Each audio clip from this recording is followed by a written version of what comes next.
Viața asta uneori e cu umbră și cu nori.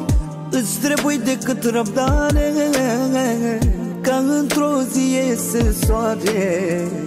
Eu vă spun ce-am învățat, mereu o iau de la cap.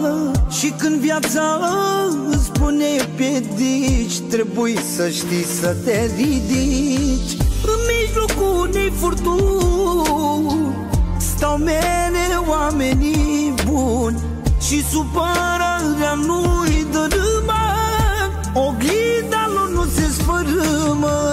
În mijlocul unei furtuni stau mereu oamenii buni și supărarea nu-i dărâmă, oglinda lor nu se sfărâmă.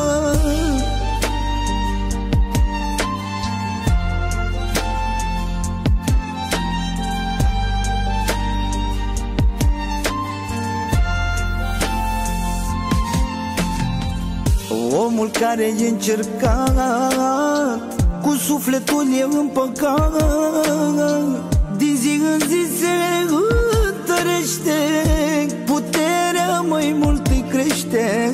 Le trece cu bine pe toate și tot răul lasă în spate. Eu am puterea de a învinge, nimic nu mă mai distruge. În mijlocul unei furtuni stau mereu oamenii buni și supărarea nu-i dărâmă, oglinda lor nu se sfărâmă.